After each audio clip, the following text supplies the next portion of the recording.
Beleza, galera? Hoje é dia 11 de maio de 2020 e ontem eu terminei de ler este livro aqui, Terra de Deus, escrito pelo autor O. Palmer Robertson. Ele é professor no African Bible College em Malawi, na África Oriental, e no Knox Theological Seminary em Fort Lauderdale, na Flórida. E ele é ministro da Presbyterian Church na América.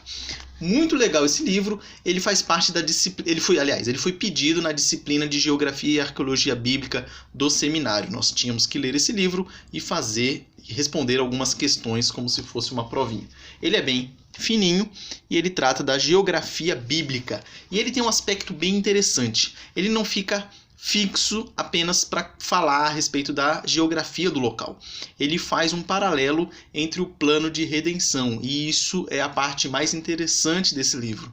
Então todas as cidades, todos os locais que ele vai falar, ele faz esse paralelo com um plano de redenção. Por isso que aqui, atrás do livro, ele vai dizer que talvez surpreenda ao leitor um direcionamento missionário num livro sobre as terras bíblicas. Às vezes você pega livros disso, de geografia bíblica, ele vai só lá falar o local, a montanha tal tem tantos metros de altura, tal, e pronto. O rio tal, ele tem tanto de comprimento, tanto de profundidade, e pronto. Aqui não. Ele vai fazendo esse paralelo com as histórias bíblicas e tudo mais. E é bem interessante. Antes de eu entrar no assunto propriamente dito, deixa eu falar o que eu não gostei. Primeiro, tem algumas referências lá atrás do livro que quando você vai na página você não acha. Eu fui procurar a respeito da cidade de Ai, que é uma cidade próxima de Jericó, e na referência fala que está na página 58. E aí você vai lá na página 58, tem um mapa que não tem nada a ver e não tem a cidade de Ai lá. Outra coisa que eu não achei legal, os mapas poderiam ser coloridos, ainda mais porque estamos falando de geografia bíblica. Fala de clima, fala de solo, de temperatura. Podiam dar uma melhorada nisso. Eu acredito que é culpa da editora, né, da Cultura Cristã, que fez esse livro aqui, que editou esse livro. Olha, dê uma observada aqui no mapa. Todos os mapas são preto e branco. E tem alguns que tem alguns detalhezinhos assim, ó. E é difícil de enxergar. É bem ruim a imagem aqui. E fora nos outros mapas também, tudo preto e branco. Você tem que forçar a vista aqui para conseguir ver mais ou menos legal. Então eu acho que eles poderiam melhorar nisso. Tirando essas duas observações, eu achei o livro bem interessante. Ele, lógico, no início do livro ele fala que são apenas assuntos introdutórios, ele não é um livro profundo, mas ele é bem interessante para a proposta pela qual ele se propôs a fazer. Bem no início do livro eu achei legal esse mapa aqui, percebam. Como todo livro ele está vinculado com a questão do plano de redenção, ele mostra como a terra da Palestina, Israel, foi escolhido estrategicamente, porque ela fica num ponto que ela dá acesso a 3 continentes: a África, Europa e Ásia. Tá vendo bem aqui? Não sei se dá para enxergar bem aí. Olha, ó. Aqui está a região da Palestina, a região de Israel. Então ele dá acesso a 3 continentes. Então, ó, bicho, tá ruim aqui. Aí. É um local estratégico. E é bem interessante como ele trata também a região, ele falando da diversidade da região ali.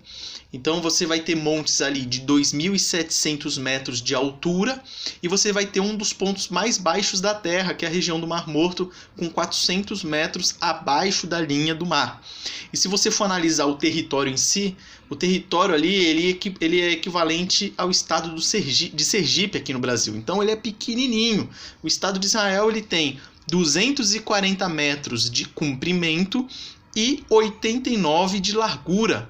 Só para você ter uma ideia, se eu sair daqui da minha casa em São Paulo e ir para Santos, aqui no litoral, a cidade onde eu nasci, são 70 quilômetros, dá 1h30 de viagem. Então imagina, a largura de Israel é quase isso. Então é um estado pequeno e possui uma diversidade impressionante. Você tem montes lá que ficam com neve o ano inteiro e você tem regiões de deserto. Você tem altos e baixos.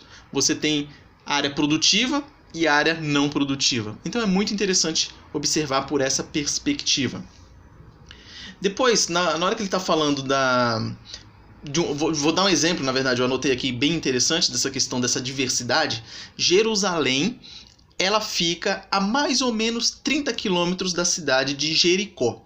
E só para você ter uma ideia, Jerusalém fica acima, Jericó fica abaixo. A temperatura média anual de Jerusalém é 15 graus Celsius.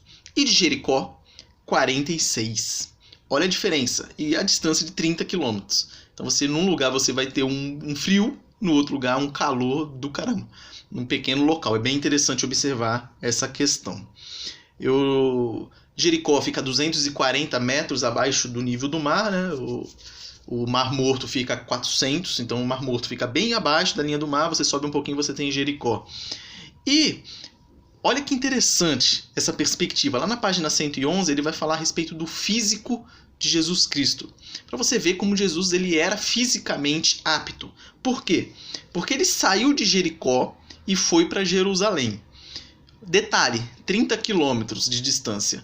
De Jericó a 240 metros abaixo do nível do mar, ele subiu a 730 metros, que era Jerusalém. Então, 30 quilômetros, 970 metros ele andou, subiu, né? Então, é bem íngreme. Então, você perceba que se a pessoa não tiver um físico razoável, dificilmente ela conseguiria fazer isso.